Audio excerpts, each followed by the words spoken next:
All right, folks, welcome back to the podcast. My name's Ted Stovin. He is Dustin Edwards, and this is episode number 157, if I didn't already say that yet.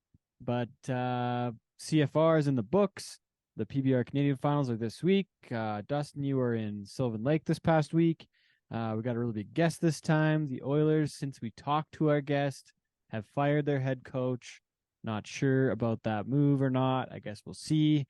They're currently tied right now with the Islanders. Monday Night Football is upside down. I'm surprised that Denver's beating the Bills, but sports are just a little bit weird right now. I guess, Dustin. Sports are weird, but the big news is the Oilers shake up, and our guest is a big Oilers fan. So we talked about the Oilers and what was going to happen, and now a lot has transpired since then. So, Man, be interesting to see. Okay, what are your thoughts quickly on that? Like, what are your thoughts on them shit cannon Woodcroft? Like, I wonder. You know what? You could, if you coach the Oilers, Ted, the goalie would still let in bad goals. They have too many holes in their team on the ice. It doesn't matter. I don't think who's standing on the bench. It's not going to change. So I think this is more on management, and they haven't addressed the gaps. But this guy's never coached in the NHL at the head coach level. He's been an assistant coach. Talked to a few guys that said he was awesome in the Western League and then out in the OHL. He coached in Kootenay, then obviously the AHL, and he was Connor McDavid's coach. So there's obviously a reason they went after him, even though they're not saying it was for Connor. It's probably quite evident. But yeah, be interesting to see what happens here. I really liked Woodcroft. And just the inconsistency in coaches and like all of their, what would you say, like all of their systems would be different every time you have a different coach. Like to relearn a system and try a new deal, like it seems to me like it's unnecessary to keep starting over on that side. Yeah, they just need to address the holes that they've had with goaltending, defense. So and at some point it's on the players too. But yeah, I think that the management, I think that's where the hole is right now. They need someone that can go in there and address their concerns and make something happen. You're wasting the years of two of the best players in the world's careers right now. So, But they already have. Like they wasted them with Chiarelli, yeah, and they're wasting them now. Like any year they don't win could be a waste, but every year that they are going, though, at the same time, uh, like every year they're going, the other side of those takes so long to build a team properly after like, because you're not building a team in November, you're building your team in the no, summer and in the off season, and they didn't do they're not fuck gonna all this they're not winter. gonna trade they're not gonna trade their way to a cup No, now. no, not now. It's So it's in the rumor, it's not. So, but I don't think it was Woodcroft, but I don't know. he's the fall guy, anyways. He's the fall guy. Um. Anyways, moving on to more things important to our listeners. CFR. I thought that was the best CFR in Red Deer in the entire time it was there. Yeah, they finished with a bang. It was a really good week. Rodeo was good. The crowds were good. I think they should have been really proud with how it all finished. It was, from my vantage point, I thought it was exceptional this year. What was a highlight for you on the CFR? One thing, a couple things you take away from the week. Uh, I just thought that it was good to see such parity amongst the competition. Like I mean, obviously, like a Zeke winning a title is not a shock, but I thought that there's just so many good stories and good battles, and you've seen rookies do well, and different people win the finals average versus winning both. So I just like when there's such good competition that it makes it such a race coming into the final day. So, I think like Blake Molly is a rookie, is really good there. That Carly Cowie wins When's the the average in the average? barrel racing. So two rookies really shone there. So I just thought like things like that was really cool. And I thought like Edgar Durazo in the bull riding was one of the best performances I've ever seen at a CFR in the bull riding, and that was fun to watch too. So The what was I gonna say? One of the things I really enjoyed about the CFR this year was doing the broadcast, the radio broadcast. I hadn't done that in quite a few years, and I texted him. I was like, "Hey, do you guys want me to help you out for the bull riding?" And so I really enjoyed doing that personally.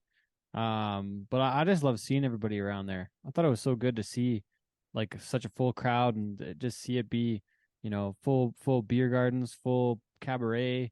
The trade show seemed like it got busier as the week went on. I thought it went really well overall, so I was glad that it worked out. Glad it went Yeah, well.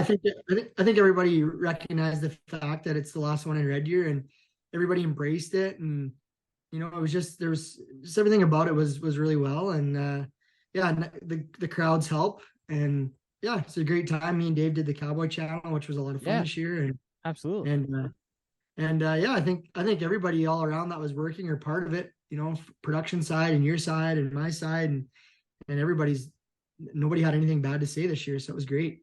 The only bad comments I heard was people mad that it was going back to Edmonton, which I was kind of surprised by. I was like, I had one guy come up on Sunday and he was like, "Tell me how bad of an idea it was to go to Edmonton." I was like, "I'm sorry, but I didn't make the call. I'm sorry, sir." Like he's like, "Oh, I'm not going." I was like, "Well, thanks for caring enough to share, but like I didn't ask and I don't know what your point is, but thanks for telling me." I guess. What's funny? I'm standing in the pizza line. There's a little pizza joint on the By your concourse. booth? It's the best pizza.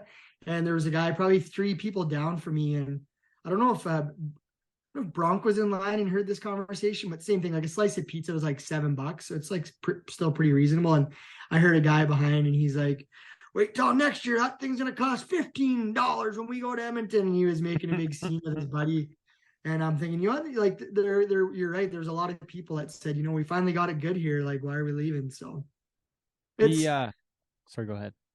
it's the same people who were probably complaining the first year it was in Red Deer, saying it's not like it was in Edmonton. So who knows? Yeah, we'll see. We'll see how it all goes. Hopefully it's good. We'll see.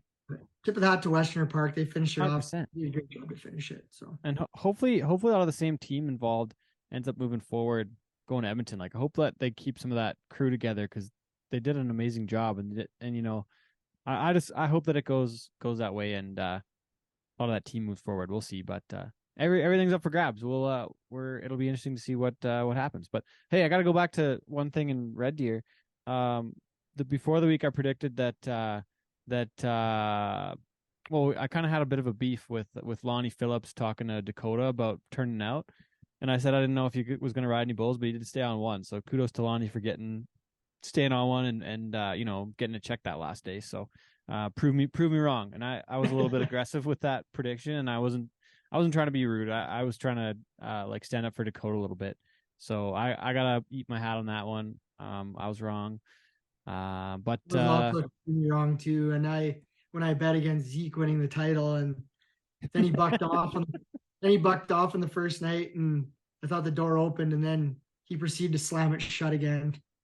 Yeah, he did slam it shut. That's for damn sure. Won 3 rounds in a row. I was also wrong on Coy. I thought Coy was going to do well, and I don't think did he. Oh, he must have rode a couple. He at least rode one. He rode his last 2 bulls, I think. Okay, yeah, so he rode 2, but like I was way wrong on that one. So, both of our bold predictions were very boldly wrong. Yeah, I predicted Jake Gardner. Oh yeah, what was my other one? I forgot what my second one was. I don't remember now. Must not have been. Everyone we picked did horribly. I picked Bo Cooper in the tie-down opening. I don't think he caught a calf till about round 4. Round 4, and then I think he might have won the round. But yeah, anyways. Yeah. Okay, moving on from CFR. What should we get to? This week, for me, PBR Canada Finals. You just came from Sylvan Lake. You want to talk about that quick, or should we get right to this next week coming up? There's the one thing I got to get to is Oaten Agribition. They got some bullfights this week too. I want to get to that, but we also have the album review. Should we do that as kind of a precursor to the show? Yeah, let's do it. And we'll wrap up the other stuff after that. Okay, yep. Cool. So this week's guest, for those of you tuning in, Brett Kissel, Canadian country music artist. He's been on the show before. I worked with his one of his managers in Red Deer at the CFR. He was managing the stage and the artists and all that. So anyways, great to have Brett on the show, but he gave us an idea at the end of the show where he said we should review albums. So there's some, I think we've kind of talked about this a little bit before. There's a bit of a music theme on the show.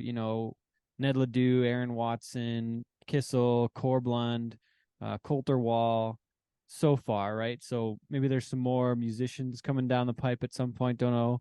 But the album review was a cool idea. So Brett has his current project, the Compass project, his current work, and the latest that we just talked about here was the West album. So Dustin, do you want to kick off kind of some of your thoughts on the West album after checking it out?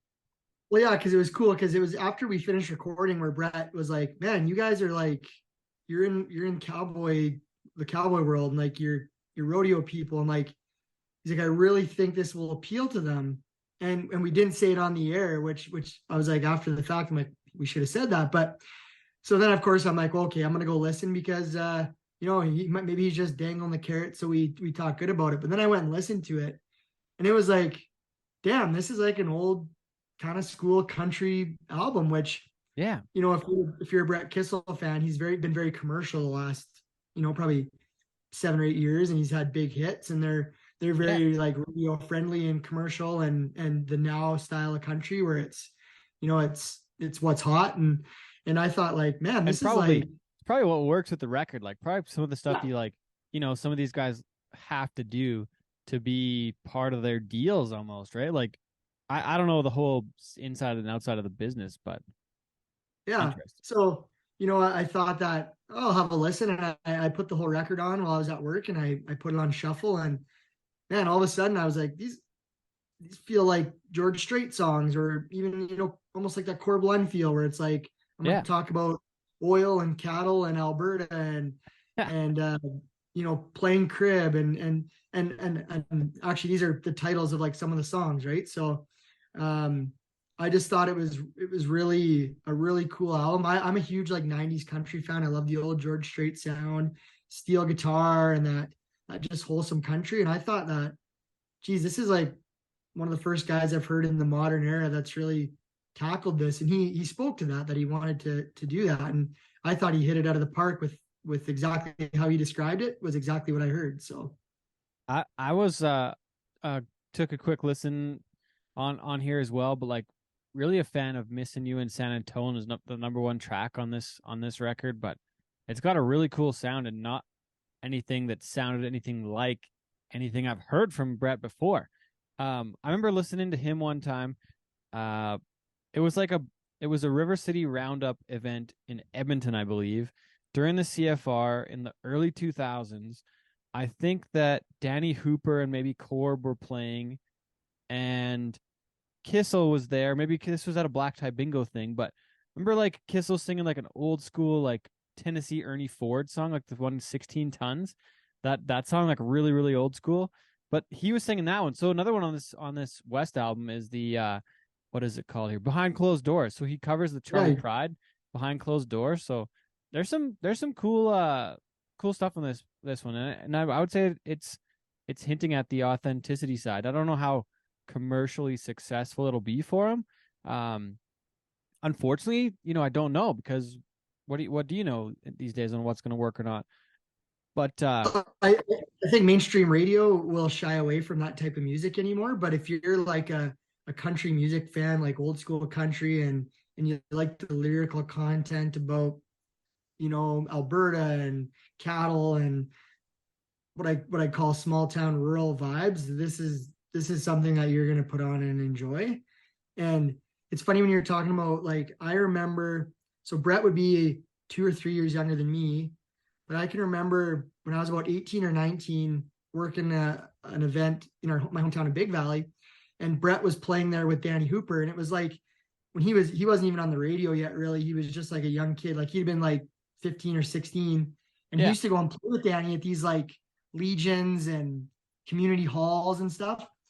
And I remember back then him singing these songs about like calving time and being on the farm with his grandpa. And I'm thinking, like, when I heard him come out, 10, 15 years later with like all these like big songs like Airwaves and things like that, where it's like, man, that's the guy who was singing about calving with his family and the Big Valley Hall in 2008. But I feel like he's almost gone back to that, but it's obviously way more polished and drawing from all his inspiration. So it's just a really cool album to listen to.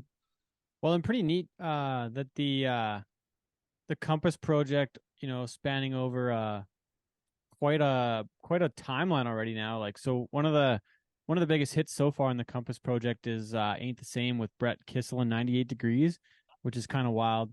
Another good one, Never Have I Ever, so far. Those are both from the South album.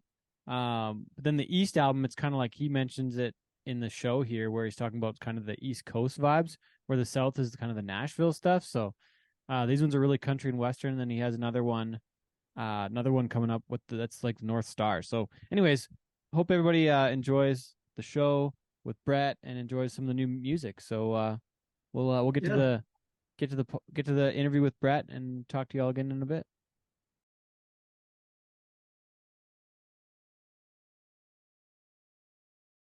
All right. Well, welcome to Cowboy Shit Podcast, Dustin Edwards and Ted Stovin. We're really excited to be joined by this week's guest. He's now a 22-time CCMA award winner, 3 Juno Awards, so many certified albums, platinum records. I don't know where this resume will stop, but more importantly, just released the third part of a 4-part Compass Project album on November 3rd, and we're so excited to welcome to the show, Mr. Brett Kissel. Well, thank you, gentlemen. Like, holy, what a great intro. I mean, a lot of it is, this is the Cowboy Shit Podcast. I'm sure a lot of that is bullshit, but I mean, it sounds good. So thanks for the intro, fellas. Came right off your website, man. Well, hey, whatever the managers put on there, it's that, I haven't been counting. I can tell you that for free. Well, I'll tell you what, it's pretty darn good at 33, Brett. You've sure put together a very impressive career, and we know it's just the start. So congratulations on all the success, and this project seems pretty darn exciting. It looks like it's been a crazy year for you. It's been a great year, one that I'm really grateful for. I learned a lot of great lessons, and probably had one of the best summers, if not the very best summer of my life. Just a wonderful balance between time with my family and soaking in all this time with our little kids, and then also having some great gigs and traveling across Canada. Like, it really was a phenomenal summer. And so for me, I'm very, very grateful for all of that. And when you talk about the third record that is part of this Compass project, there's one platform, which is the Cowboy Shit Podcast, that I was really hoping that we'd have a chance to have a conversation. And the reason why is because when we had spoken, over a year ago, it might've been 2 years now, during COVID, last time we spoke. February 21. Yeah. So when we had spoken last time, I might have said at that time, or maybe I was just thinking that I always wanted to do a truly authentic Western record. And I finally did that. And that's what the West album is all about on this Compass project that just came out last week.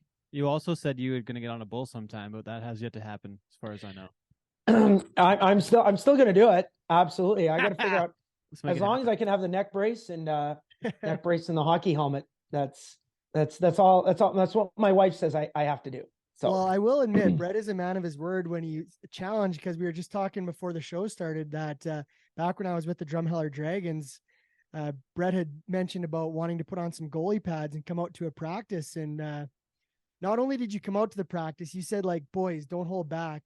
And you were taking, 95-mile-an-hour slap shots from these junior guys. A few of the guys who have gone on to play professional now, or at some, high collegiate level. So you don't back down from a challenge.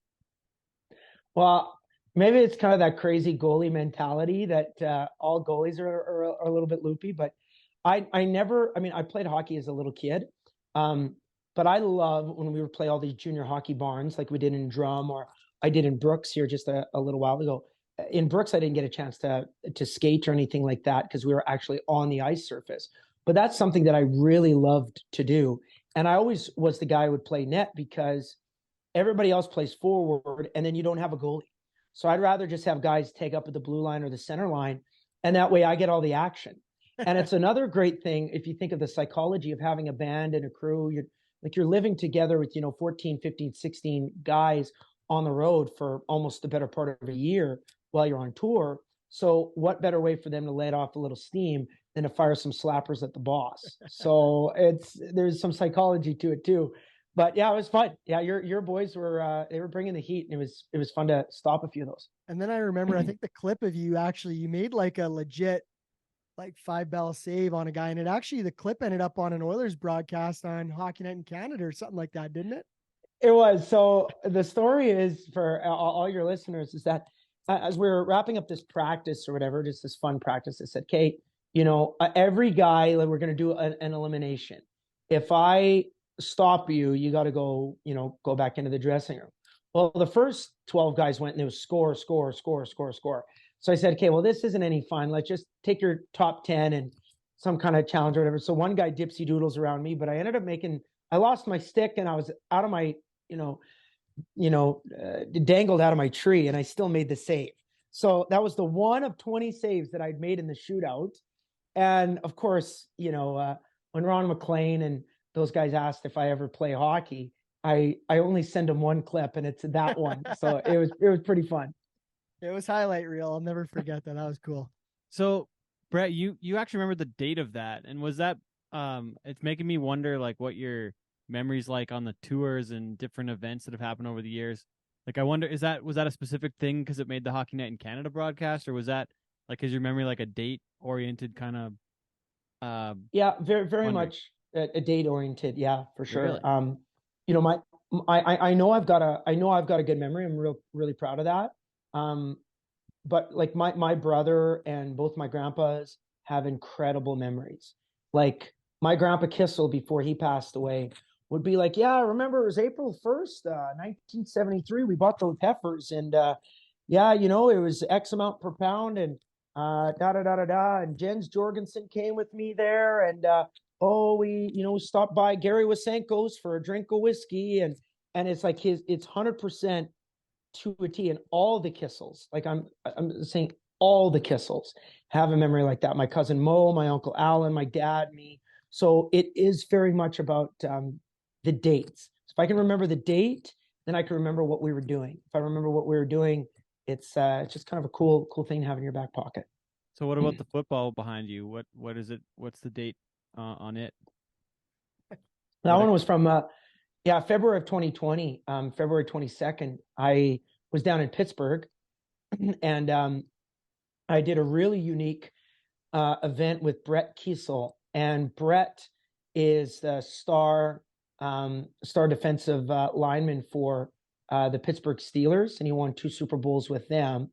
And he and I get tagged in each other's tweets and Facebook and Instagram messages daily. Brett Kissel is always tagged in Steelers stuff, and Brett Kissel is always tagged in country music stuff. So I sent him a DM one day and I said, I got to get to know you. So he fired back and he said, well, come down to Pittsburgh.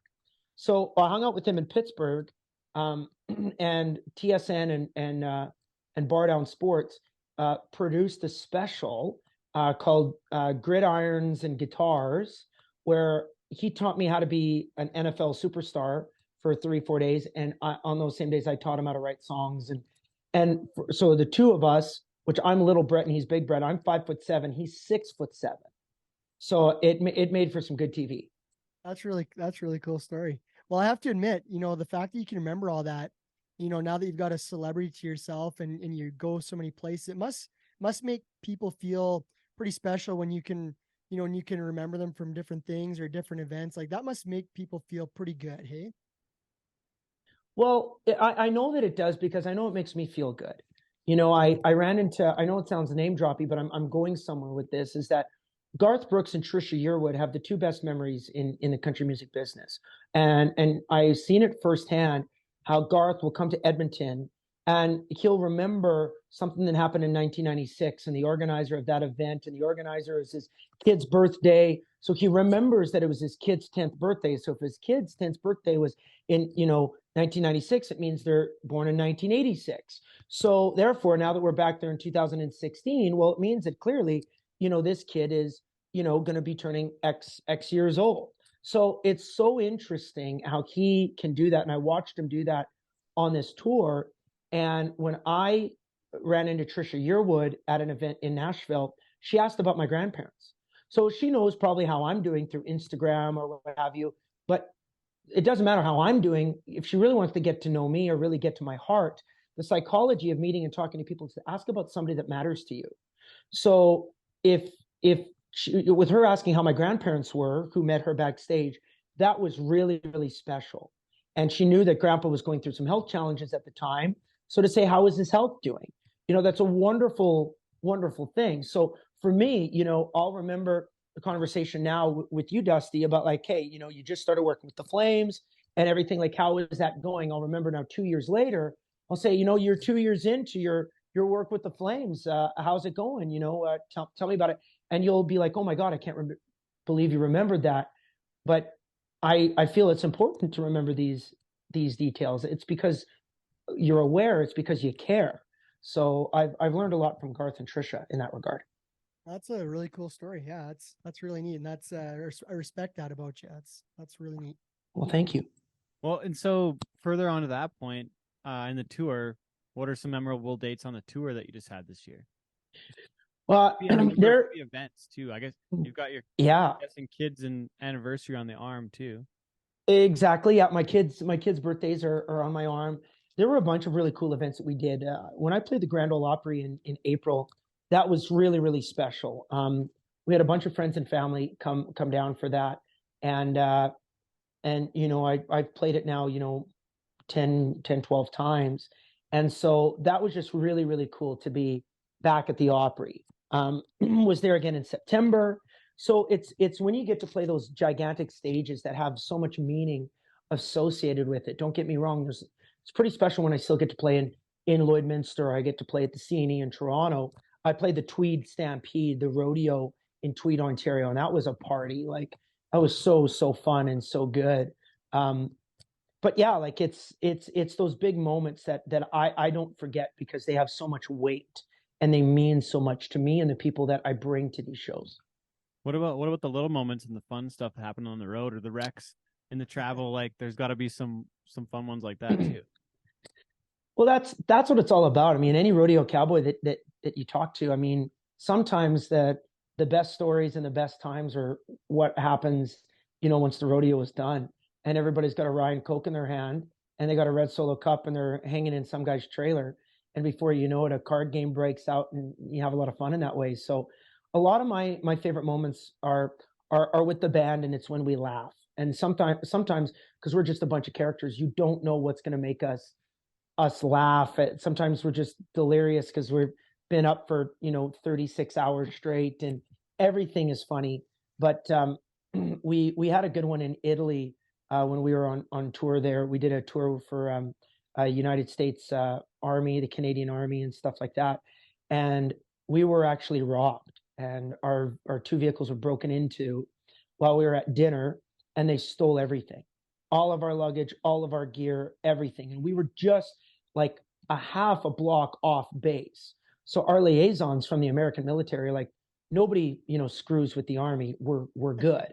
And yet, famous last words, both of our vehicles were smashed and our 15 passenger vans and everything was stolen. I'm talking $250,000 worth of gear gone. But through a wild circumstance, we have Apple AirTags. And without giving you this, the 4-hour version of this story, the Apple AirTags pinged in a nearby village, to which the military police and the Carabinieri were like, we know that community. That's like full mob territory. So they went in guns a-blazing. And Tyler, my fiddle player, and my stage manager, James, like, they just went into this guy's house, like, knocked down, no warrant or none of that shit. No red tape, just like the Apple AirTag says it's in that house. There's like full-on Yellowstone Rip Wheeler shit. They knocked down the door, guns a-blazing, get on the ground, and Tyler's like, that's my wife's backpack. And Tyler's like, there was a brand new Ziploc bag full of brand new Brett Kissel picks scattered all over the floor. He's like, those are our picks. Oh my God, that's my fiddle. That's Brett's guitar. Like, so we retrieved all this stuff. And when we got back to the hotel, and Tyler and the military police are bringing back our guitars and all of our merch and our backpacks and our passports and all that shit, we got so drunk, like we won the Stanley Cup. Like, we canceled all our shows. That was show number 1 of a 4-show run over the course of 9 days. We have to cancel the other 3 shows because we had no gear. And then we have to rebook them because we retrieved all the gear. We retrieved all our shit back. So, I mean, that's a memory none of us will ever forget. And that's a hangover I'll never forget either, because the hotel lobby bar just stayed open. And then we got all this stuff back. I mean, we drank till 9 in the morning. Jeez, what a Yeah. that's a wild story. That wasn't. And we drank with the cops too. Yeah. The cops, we drank with them too. Oh, because they were off shift, and we had the translator, and we're drinking limoncellos, and they're like, play this game and say this before you drink, and like, oh yeah, we put in a shift. Oh. That's a wild story. I know. Have you getting back out on the road and getting busy? I mean, obviously the pandemic was tough on rodeo and athletes and music and all that stuff. Have you changed the way you tour? Do you appreciate a little more after sitting stagnant during all that? Absolutely. I love it more than I've ever loved it. I'm more grateful than I've ever been. I'm more excited than I've ever been. And me and the band, we really prioritize this one word, joy. What brings us the most joy? Is it these songs? Is it this moment? What is it about touring that has been so hard and so difficult and gets guys so run down? Why don't we reverse engineer it? And why don't we prioritize joy? What is going to give us the most joy? And so we felt that another great gig this year was in Strathmore, because Strathmore was a gig that we had booked prior to COVID. So finally, when this happened and we ended up playing, their big party there, June 24th and June 25th, it was phenomenal. And I tell you, we made up for lost time. It was the show of the summer. Those guys were pumped about the event too. The Strathmore crew, they do the Cowboy Town concert, they're calling it now, and it's like, I think they're 3 or 4 years into it maybe. And you did this year, and they got Clint Black next year. Similar kind of timing, but those guys, the Strathmore crew's doing a good job. And it sounded like you guys had a kick-ass show, and you sold lots of whiskey. Like, it sounded like it went awesome. Yeah, we had like 4,000 people there, so that was awesome. I think that they had made plans for about 1,500, and they sold 1,500 in like the first day. So they're like, oh shit, like we're in for one. So it's great. My buddy Brandon Lorenzo was a great opening act, and so just the stars aligned. And Brandon CFR on Wednesday. That's right. Yeah, he played at the Cabaret. Yeah, I'm gonna get him some of our stuff. Actually, he was wearing a Montana Silversmith buckle, so I had to. I was like, "Hey, where are you from?" He's like, "Airdrie." I'm like, "Oh, our warehouse is in Airdrie, so I'm gonna get him. One of our new buckles." Cowboy shit buckle. Oh, right on. Yeah. Oh, he was already great. wearing Montana. I was like, I gotta update that for you, man. Yeah. Well, your guys, you've done such a great job with the podcast and building a great brand. Like, as I love branding, and I love, how one can diversify their business. And when you can create a brand like that, especially in a wonderful market that is the rodeo and the Western way of life and the cowboy, cowgirl way of life, I think it's awesome. And I don't know if you've started cowgirl shit, but you should trademark that, and you should make those hats too. Oh yeah, our best-selling hat is a cowgirl shit hat. Perfect. And we do have the marks. It's already in the works. Good. Oh, okay, but branding. So how's the Deuce vodka business? I see it in the stores, different places. I haven't asked about that lately. How's the vodka business? It's been amazing. So we've also spread our wings, and we've started a few other brands too. So Deuce Vodka is our premium brand. When we started with that, one of our challenges is that we really thought as a company that a local premium vodka was going to do really well. And even though it did, and we were in 400 stores real quick, if you have a $40 vodka, and granted, we wanted it to be $25 to $27, but every liquor store gets to choose their price. So when you have a $40 vodka, people aren't buying that every weekend. They're buying that at Christmas or for a 25th anniversary. It's unless you really have a true affiliation or a love for Tito's or Grey Goose, most people just buy the cheapest, and the restaurants buy the cheapest for the well, and you just need something to mix with Caesars. And also, just because I'm a Ukrainian and I can drink vodka straight doesn't mean anybody else does. So with that being said, we realized that might have been a misstep. So Deuce Vodka is still doing well, but the part of the company that is doing the best is our brand called Backcountry Vodka. So that it's an economy vodka, and it's in a plastic bottle. That is the cheapest vodka in the province, but it's really, really good. We don't do all the special things that we do with Deuce for Backcountry, but we don't need to. So that's really great. We just invested in a brewery in Nanaimo, BC. We just bought a vineyard in Nova Scotia, and we've launched a new vodka there called High Seas Vodka. We're launching a vodka in New Brunswick. So our plan now is we're doing a local vodka in every province. Oh, is wow. what we're going to do. That way we can also take advantage of local tax breaks and stuff like that. So that's the plan, and it's been amazing. Thank you for asking. What else are you working on business wise? I gotta go. I got a couple other things I want to get back to, but what else are you guys working on besides that? We've got a hangover remedy that we're creating right now. So that'll launch in 2024. We've got the name for it. I'm really proud of it. It's called Hero Shot, and our tagline is Save the Next Day. And the best part about it is that morning recovery is the only one available in Canada right now, and morning recovery is really good, and it does work. We've now been able to take a lot of those ingredients and enhance it. We've got an extraordinary food scientist out of the University of Saskatchewan named Rick Green, who has created this is the healthiest drink you can drink. It's full of Japanese raisin tree and milk thistle and everything that essentially repairs your liver. DHM is an incredible compound. So Hero Shot is really important. Then also we've got an outdoor television show called Backwoods Backstage. So we're entering our 4th season now on the Sportsman Network here in Canada, where we hunt and fish, and we film it. We've got some incredible sponsors like PV Mart and Alberta Hunter Education Association, Instructors Association. So that's really, really cool in my spare time. And then the other thing is, since we last spoke, I did buy the farm. I bought the family farm from my grandparents. And now we're really excited. We're going to put more cattle back there. I had a good conversation at the Heritage Classic with ex-Oiler and Calgary Flame Curtis Glencross, who does a lot of ag-based investments. So my hope is to buy, 300-400 grassers from him or through him and have them come out to the ranch. I don't have time to feed them in the winter, but we've got all this pasture. So there's a lot of shit going on, but I'm loving it. Okay. I gotta go back to this while I'm thinking of it, but I want to talk family ranch, and like you guys are 5th generation up there. Like you've been around a long time, but I gotta go back to the tour side of things because on our like we do these bull riding events and a lot of the decent sized venues. Like we're actually in Rogers next weekend in Edmonton. That's our Canadian PBR finals, right? So PBR Canada finals are there, and we were just in Saskatoon at the SaskTel, and some of the biggest crowds ever are coming to these shows now. But like we're on the tour there, and I have a set of gear that goes to those shows. But I wonder, like, my question then I was talking with Dustin, I was like, do you think that you get sick of playing the same songs all the time? Like, I wonder about the artists, and I haven't asked many people this. Like, what are your like they're your songs and you're playing your own songs, but like, do you get tired of playing the same ones all the time, or do you guys just kind of like?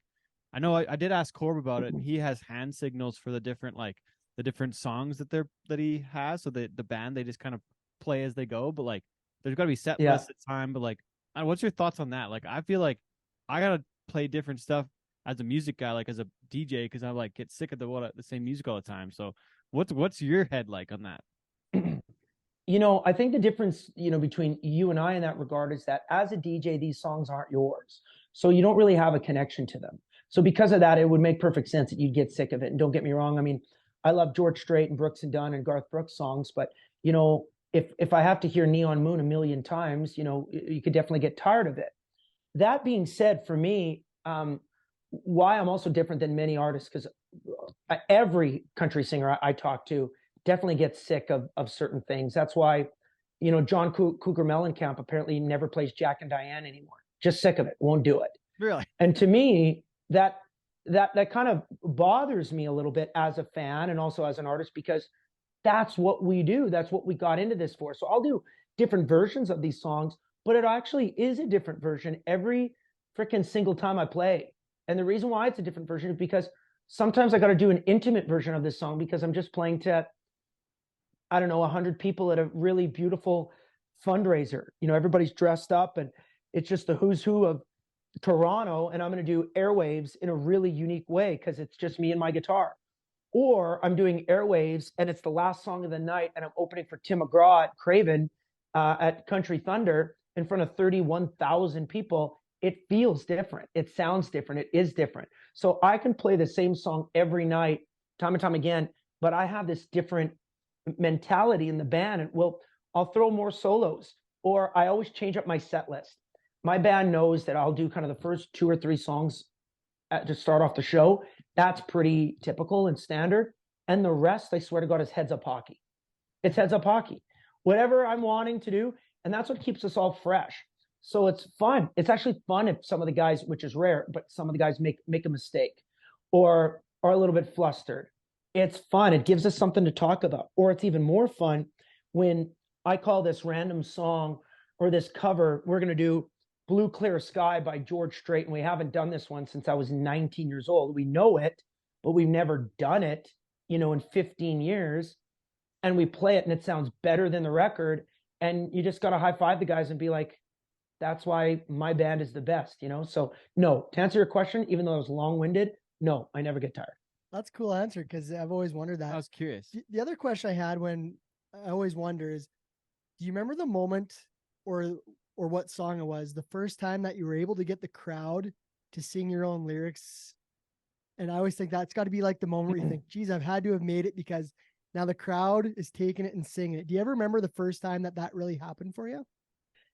Yeah, I'm pretty sure I would give this particular gig the credit. It was at Adelaide Hall in downtown Toronto during Canadian Music Week. So multi-genre, not the Junos, not the CCMAs, just Canadian Music Week. And it was in May, and 321 was climbing up the charts, but it wasn't even top 10 yet. So I started, we played the song, and by the time, we get to the chorus, everybody's singing along. So I got the band to, slow down and let the crowd sing the chorus. And it's a small club of maybe, 600 people, but there was probably 800 people in a 600 person club. Like, they were on top of each other, and they were singing 3-2-1 chorus back to me. And I was so proud of that moment. It was a little bit emotional too, because that's what you hope for, as a country artist, is to experience that. And it's probably hits a little when you're in front of 30,000 at Craven. Oh yeah, there's nothing like it. It looked wild. I seen some videos of your show there. It looked crazy. And I love it. I love to perform, and honestly, whether it's my songs or every now and then, we've got some really good covers, in our back pocket, that if we feel it's a good time to break it out, we'll do John Denver, Thank God I'm a Country Boy, and we do a banger version of that. Or Garth Brooks, Callin' Baton Rouge. I started also doing a competition between the Cowboys and the Cowgirls in the crowd. And, I really want the Cowboys to win, but they never do. And so if the girls win, I'm going to do all of the girls' favorite songs. But if the guys win, we're going to do an all dude medley of songs. And like 10 shows in a row, we never get to do the guy medley of like, John Michael Montgomery, Clay Walker. Is going to be this 90s country medley. So the girls always win. And we do, Jody Messina, Dina Carter, Reba, Trisha Yearwood, and Shania. So that is really cool. Just having everybody sing along to those songs and have these girls melt, because I'm doing a Shania song. Cool. What about, we, in the live event business, there's, I don't know. I feel like the average of the really great shows to the ones that are like, yeah, that's, it's pretty good. Then there's one like, oh, this was really a struggle at times. Like, what is that ratio like for you? And I'm thinking you're on the higher side with Joy being the point now, but like a lot of people don't, and a lot of people probably don't know what's going on the stage and with the audio side of things, unless it's a real wreck. But like, I just feel like some people will say, oh, that was a great show. And then I was like, yeah, well, I thought this part was rough or this part was tough. But like, what's that like for you on your side of it? I'm really interested on that side. I'm very, I'm very, very hard on myself, and I really strive to, have the best possible show and the best possible product for anybody's going to spend $50 or $100 or whatever to come see us play, especially in a day and age where there is so much variety and country music is so strong right now. That, there's probably in Calgary tonight, there's probably 8 different country events that are going on, and it's only middle of the week. So I'm very hard on myself. And at the beginning of this tour, my show in Prince George, my show in Brooks last weekend, I know the crowd enjoyed it, and it's tough for me to actually say this, but like, I got back and I got back to the hotel, and I called 2 nights in a row. I called a meeting with my band and my crew, and I said, this is unacceptable. this really didn't go over well. We really got to tighten up this aspect of the show. And I take, honestly, probably 98% of the ownership. So it's an opportunity for me to tell everybody, like, hey, we all know it wasn't good, and these are the reasons why. And I take ownership of pretty much all of them. You know, either I talked too long, or the set list wasn't right, or we wanted to do 2 sets to have an intermission, and that was a stupid choice because you lose momentum. So yeah, it happens actually a lot for me. But then once we get it right and we have our recipe for success, then holy shit, we milk it, and then we'll go a year, an entire year without a bad show. Oh, okay. That's interesting. It's funny to think, because I had friends that were at your show in Brooks, and they were like, it was so great, it was amazing. They absolutely loved it. So to hear the backside of it, and being in live events and sports, we all know it's not always a home run, or we don't feel like it is sometimes. But you know, I have this analogy, fellas, that we go out there like as if it's a sports team mentality. Like, we go out there to win. You know, that's 100%. We want to go out there and we want to win. We want to win the affection and the love of the audience. We want to win in that market. If there's other events going on in town that night, we want to make sure that ours was the most memorable and ours was the best. It's not a conceited thing. It's not to shit on anybody else. It's just that we just strive for excellence. So that's very, very important for us. And even though, you know, I'm very grateful that your friends who are in Brooks said it was a great show. They had a great time. We still won the game. I feel that we still won the game there, but it was 4-3 in overtime, and we almost lost it. So that's unacceptable when we're capable of winning 10-0 every single night. Like, if my band is playing to their ability, which they do, and if our crew is on it, and if I'm on it, we're unstoppable.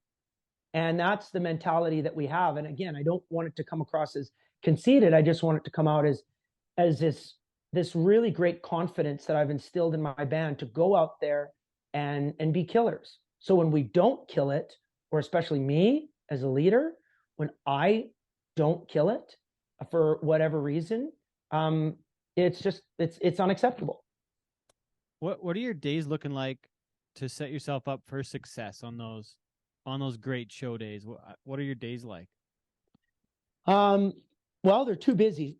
To be honest, I have to learn to delegate a few more things, learn not to micromanage as much as I have in the past, and focus on the things that really, really matter. You know, how the merch is displayed, even though I'm, you know, can be a little OCD in that regard, that's not going to make or break the show. Everybody's drunk, you know, by the time the third song rolls around, you know. So I need to focus on what I say and the maximum impact and what this set list really is. I have to focus on, even though I've got all this new music, I really have to focus on how much new music to shove down, you know, my fans' throats. There's a lot of artists out there, when they've got a new record, they're going to do like 4 hits and 20 new songs. That's not a fun show. So I've realized that, you know, I was doing too much new music in the first couple of shows of my tour. So as much as I want to do this new stuff, people came to hear, started with a song, and tough times don't last, tough people do, drink about me and make a life not a living. So I got to do that. So yeah, what does my day look like? It's really important to just settle down, do less, and focus on the things that matter.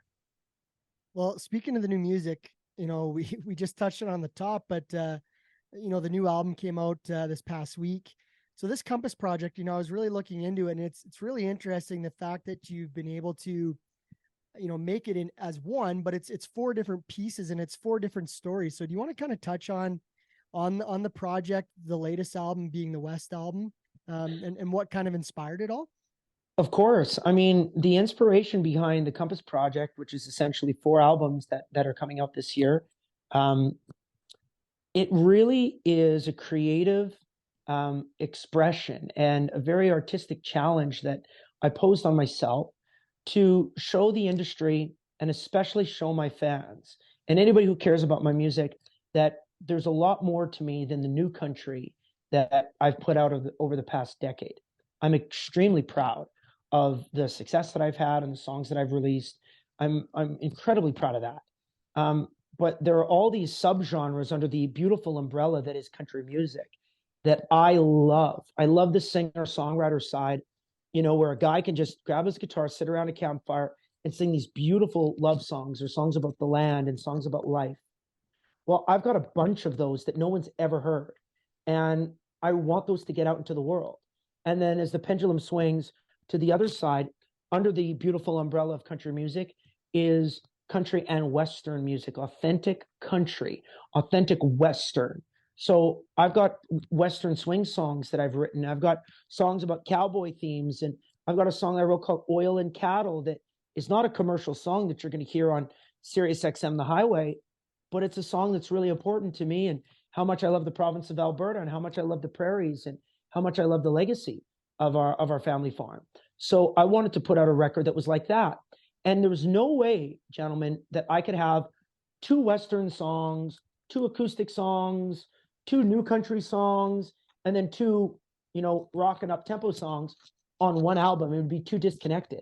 So I had this aha moment where I realized, hey, why don't I just make 4 albums that are 4 unique and important pillars to my musical life? And that's exactly what the Compass Project is. North, East, South, West. South is the Nashville record, that new country record. East is singer-songwriter. West, of course, is country and Western. And the North album is my North Star. That's the live show. So that's my greatest hits album. So that is, 17 songs or 14 songs or whatever it is. But it's all live versions of my hits that we recorded across Canada over the last few years. So when you decided to come up with this idea, how is something like this with all these different varieties received by record company, or how did the idea kind of take flight and someone say, this is really cool, let's take this and run with it? Well, everybody told me it was too much music. Everybody told me it was too confusing, and everybody told me this will never work. But that's the reason why I wanted to do it. The minute that everybody says you can't do it is the minute I want to say, well, that's why we have to do it. The minute everybody is going in this direction and just doing 6-song EPs, that's when I'm putting out a 46-song project. So that is just so vastly different in the marketplace. My record label that I was with for 10 years, Warner Music, they were extraordinary. Some of the greatest partners a guy could ever ask for. But after we all got back from COVID, all of my team had either retired or had been fired. The music business has changed. And I had a team of, 12, 13 people that just woke up in the morning at Warner and they thought of what can we do to make Brett Kissel into a star today. That's the nature of the beast. That I had 13 people and I'm a Canadian country artist. Imagine Taylor Swift, imagine Bruno Mars. They've got 100 people worldwide or more that wake up in the morning thinking about the Bruno Mars or the Ed Sheeran business. Well, once my team was gone, I realized, what, it's important for me to maybe spread my wings and fly and do this on my own. Also remembering that I had the idea for the Compass Project for the last few albums, that I wanted to do this. And they said, no, we're not going to do it. We're not going to do it. We're not going to do it. And now I'm an independent artist again. I own all my own rights. And I said, well, shit, I can do it. No one can really tell me no. My team can caution me and maybe say that they don't think it's a good idea, but I own it. So I'll do it anyways. It seems almost kind of like buying the ranch. Like it's a bit of a gamble and it's a bit of a totally different venture, but it seems like there's some correlation there. Well, there is, and a lot of it just comes from the word freedom. The freedom to create, the freedom to express, the freedom to try, the freedom to build. Freedom is really, really important to me. And that's something I also want to teach my kids and show my kids, that, being comfortable maybe isn't the best place to be. Being a little bit out of your comfort zone or a lot out of your comfort zone gives you a real opportunity to grow. And so I'm growing a lot as a businessman. I'm growing a lot as a father. I'm growing a lot as an artist because I'm doing some things that are pretty wild, and I'm just hopeful that I can look back on this chapter, 10 years from now and say, it's a good gamble, but it paid off. Or I'm young enough in the event that if all this shit doesn't work, okay, well, in 10 years from now, I'll only be 43. I don't even think it'll be half done my life at that point. Shit, I got a lot of runway left. Let's give her another go, take another crack at it. So yeah, I'm not that concerned, but freedom is a big priority for me. And so now when the marketplace is listening to the albums and fans are getting these albums and eventually we'll have all four, how do you want people to feel, or what's the reaction you're looking for from people when they get to experience the north, south, east, and west of Brett Kissel? I guess all I would hope for is for the majority of folks that listen to these records say, wow, that was cool. Or, wow, I didn't expect that. But as long as they can say, wow, because it's not common, that's for sure. So if someone can take a deep dive into the Western side and say, I had no idea Brett was so passionate about his Western roots, that's a victory to me. If someone can say, wow, I've only seen Brett play the live show and it's so high energy, I've never seen him, strip things back in this way like I do in the East album, well, that's a victory to me. Or if people can listen to the North record and say, oh my God, I forgot how many songs Brett had. Wow. Then that's a victory to me. But at the same time, if I don't get any of that, that's okay too. What is the release date for the final album in the Ford group? It's right around the corner. I think it's going to be like December 1st or the first Friday in December.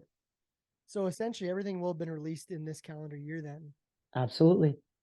Very interesting. We had one written down, how nervous you might get before performing those anthems. Last time we talked about the Oilers one where the mic failed and everybody was singing anyways, but like Heritage Classics, 50,000 people, probably one of the biggest, if not the biggest crowd you've ever sang in front of. And the anthem, you really don't want to F it up. No, you don't. And my brother sent me a wonderfully encouraging text right before I'm about to go. Like he can see me as I'm about to get introduced. And I always have my phone with me and stuff like that. So my phone buzzes. And I actually thought it was my wife going to wish me good luck. But my brother and I have a funny saying that we say back to each other that my Uncle Alan did. So the inside joke is when my Uncle Alan would bring us all in for a big cattle roundup, you think he's going to get out his clipboard and he's going to make a play. Brett, you're on Gates.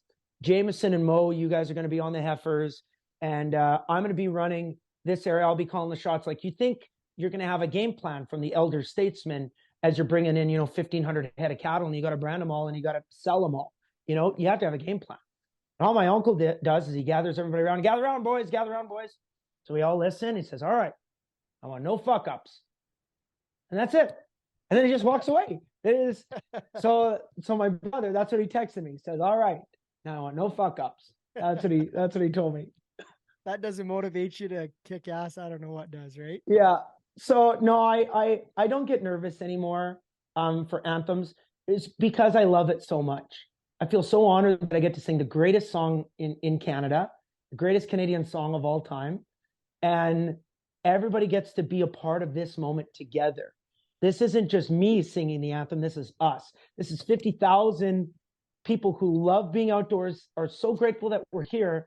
And this is Canada's game at Commonwealth Stadium. Let's all sing together. We got 90 seconds to do it. Let's enjoy this. And then my job is done. Then I get a good seat. I get to go watch the game. I love it. Are we gonna pick it up and turn it around here? Did anybody claim Campbell off waivers? Like, I'm in dire straits right now with Edmonton. I'm holding out some hope, but I'm nervous. American Thanksgiving is not that far away. I honestly have no idea what the future is going to be of this team, and I'm the biggest fan. Like I love these guys. I love the players. I love the organization, and I'm just so shocked and so surprised because our team is not different. Arguably, I thought we made improvements in the offseason. I thought Connor Brown coming in was great.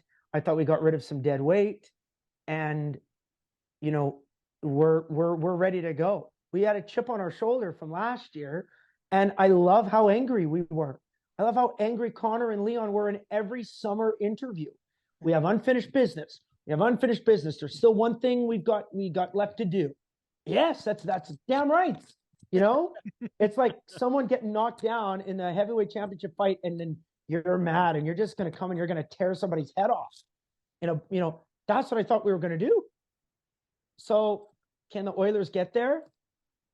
Yeah, I would hope so. I mean, how do we gain this confidence back?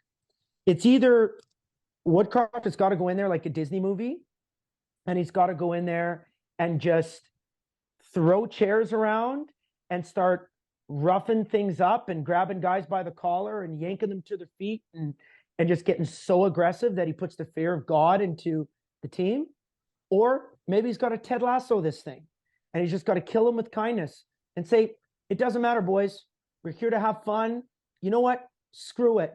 Let's all go to Vegas. Let's get drunk. We've got 2 days. It's on me. It's on the team. Let's just forget about it because we're taking this too seriously. We're gripping this stick too tight. Let's all get drunk. Let's play with hangovers on the next game, and let's all play guilty and whatever, boys. You know what? Let's just go have fun. Like it's got to be one or the other. I don't know, because whatever's going on right now, it's not working. Option 2 sounds pretty good. Yeah. Do they need they almost need to have some cage rage matches, like put the gloves on, put the helmets on, and just like fight it out. Like if there's some tension in the room, maybe some of that is some of the issue. I don't know. I wonder. Just sort out the shit. I don't want to worry about the Flames. Yeah, we won't talk about my team. We'll just roll on. We'll carry on because we're in the same boat. Okay, what do you got some right now? I got one more that I want to get to. I'd just one last question. Okay, yeah, music related. Because I think you got a Savage sitting behind you on the counter. It is November. Does Brett Kissel have any time to get any hunting or anything in November? Oh yeah, I absolutely. Yeah, that's some of our guns there. I was just doing a little inventory and taking a couple pictures. But yeah, I got my big buck up there. Oh, awesome. I got that guy up in Saskatchewan at Buck Paradise. He's a beauty. Like look at his beautiful. left side here. Like look at how tall that is, eh? You That's know? a nice buck. So I just love him. Yeah, I get a chance to do some hunting. I'm actually going to Buck Paradise here on Thursday, and I'll go there for a week. So I'm really looking forward to that. What else can I show you? I got 2 others here on this side of the house. Here, I got 2 other bucks here. Oh yeah. So those are nice guys, some nice whitetails. So yeah, and I got that 22 here for coyotes. We had a coyote get in and take a few of our chickens, and my wife's favorite chicken is named Elvis. And Elvis is no longer for this world. Elvis has left the farm. And so he has left the building. Yeah, he's left the building. He's left the barn. So we're waging war on the coyotes here. Predator so, yeah, I got control. predator control. What about the jersey collection back there? You walk by the jersey collection. We gotta go. Oh yeah, sure. Some of those. There's probably I'm at this Dragon jersey in there. Yeah, too. this is my office. So these are all the anthems I've ever done. Wow. Yeah. So I keep them all there, and I've got all my Oiler anthems here and everything. But I did a couple cool ones like Team Canada. This one's really cool here. This one's and like I'm gonna do a sports room downstairs when we finish our basement. We have two houses on the property. I'm in the second house right now. And so when we finish that basement, it's going to be an all sports room, pool table. And I'm going to get a bunch of these jerseys, framed. And I got some real cool ones, like my dad's old hockey sweater here from the Glendon Comets. And my dad, so I've got that. I know exactly what I'm going to do. But yeah, I love this. I definitely have Drumheller Dragons somewhere here. Let me see. It would be that's Thunder Bay North Stars. I got a Calgary Hitmen, U of A Golden Bears, Brooks Bandits. Can't say Brooks. Yeah, Bandits. I don't know. It might take a minute, but they're all here because that's an orange one, right? Yeah, it's white and orange, and maybe some black, right? That would have been white. Maybe I think the one we gave. Yeah, it's in there. It's in there, but I've got to have probably 150. So that's wild. We got to get you down, Brett. I primarily work a lot right now with the Calgary Roughnecks, our National Lacrosse League team. I don't know if you've been to many games, but we'll have to get you down and get you out on the floor. I would love that. It's interesting. I've never been to a lacrosse game ever. Oh well, we got to connect because the they are a party. Our tagline is "Come for the party, stay for the game," and they're wild. I know you'd especially like it. Be a good one. We'll that would be great. Might have to talk to Keenan on that one. Get him hooked up, eh? Yep. That's the first Absolutely. contact? Yeah. Okay, you've done media all day. What have you not talked about yet that you would want to talk about? Like, I wonder where your head's at, and like, what have you like wanted to get to? Like, I wish somebody asked me this, like, but you haven't done it, haven't got there yet. Like, any of it? Fellas, you already won the game. We talked a lot of hockey, and we talked about shooting deer. I got to show you my jerseys.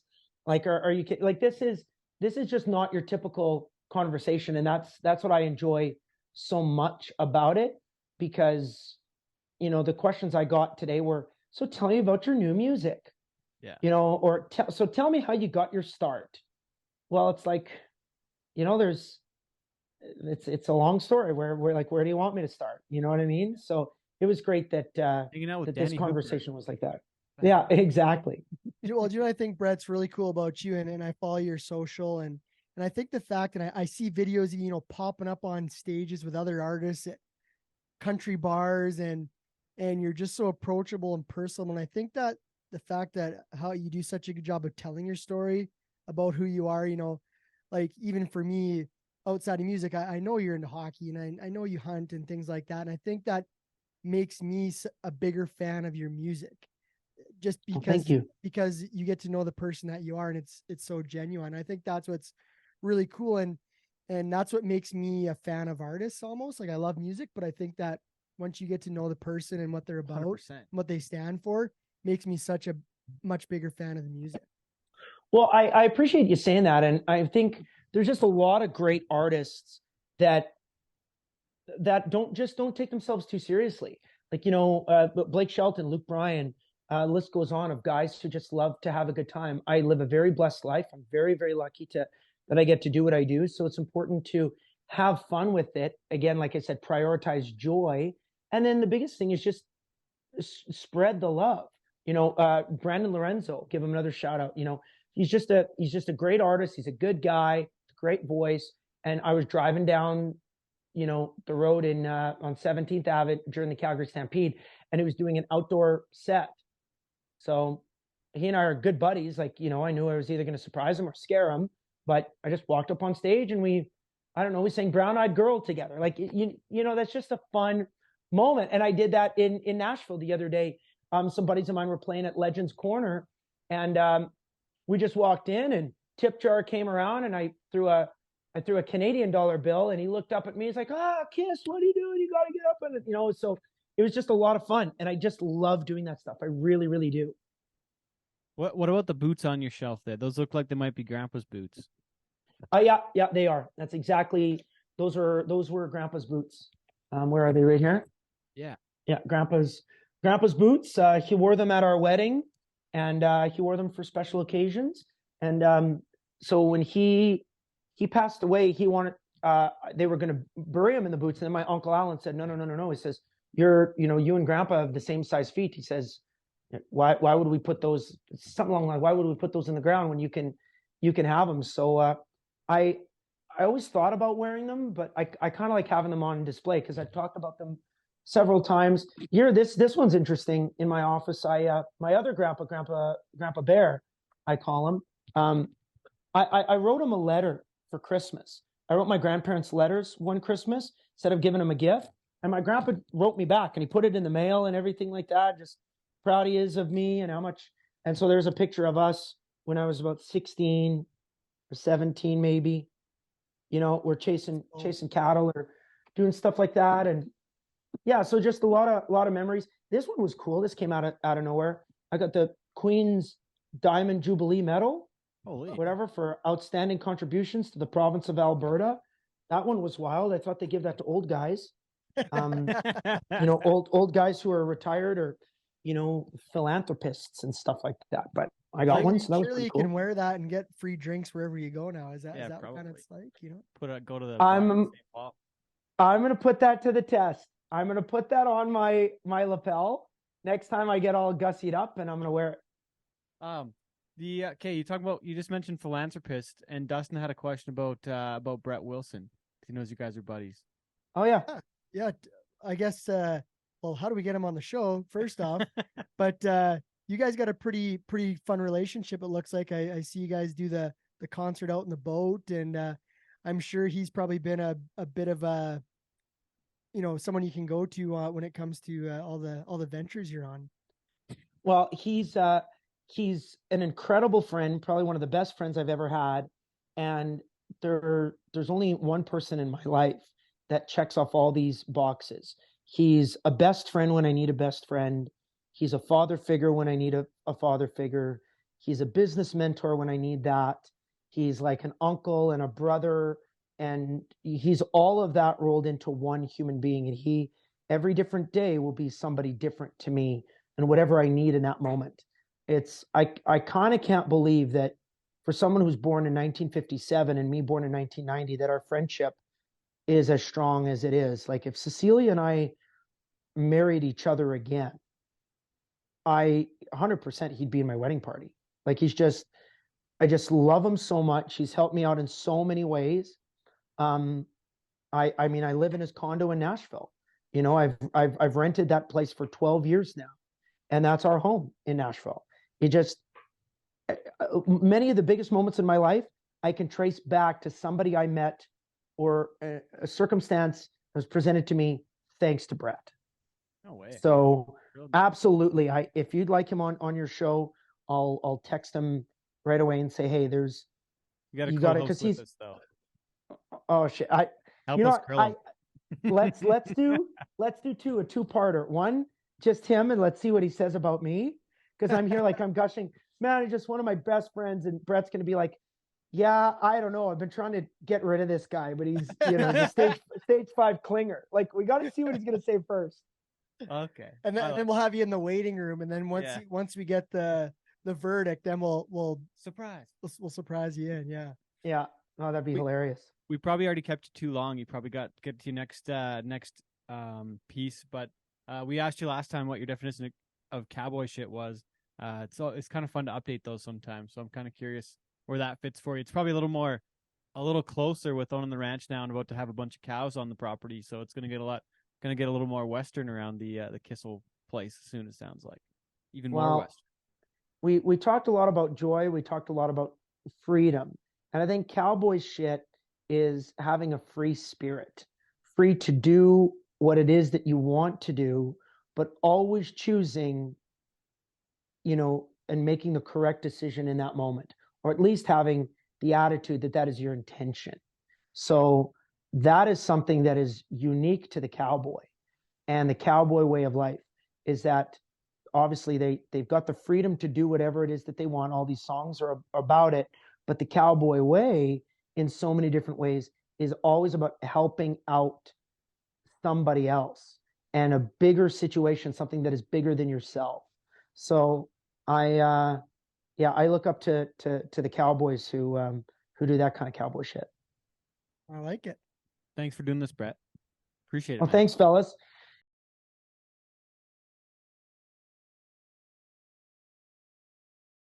So once again, for those that don't know, you can get Brett's new music wherever music is found. It's on all the channels. You can find it everywhere. And if you can't find it, you're probably doing something wrong. So make sure to check him out on his website, though, Brett Kissel, and all the Spotify's. Make sure to buy the music too, folks. Got to support the artists. So thanks again for Brett taking the time doing the show with us. Yeah, I thought it was really cool. We originally had I think they told us 20 to 30 minutes with Brett, and yeah, he kept it rolling, and I thought it was cool. He's picking up his phone and taking us through his house, showing us his deer heads and his jersey collection. And then when he said to us, oh, sorry it took so long, and hopefully that was good. And he's like, man, everybody's so structured with their interviews. Tell us how you started singing and tell us about your song. He's like, I just had so much fun just shooting the shit. And so I think he had a lot of fun. We had a lot of fun. So yeah, it was awesome. And you get to go see his show this week at Calgary with the CPO. That's going to be really cool. Yeah. I wish I could make it too. That'll be fun. Did you guys got hooked up and you're heading down there? Yeah, we're gonna go check that out. I believe the Jack Singer. So should be awesome. should be super cool. So yeah, be a lot of fun. Awesome. Okay, I got one more thing before a couple more things. We got we'll talk about Sylvan, talk about Edmonton. What else? But one thing I want to get to though, the Agribition. I know we talked about Agribition and the rodeo, and actually it's funny thing happened. So the CEO of the Agribition called me on Sunday. He texted me, he's like, "Hey, can we talk here soon?"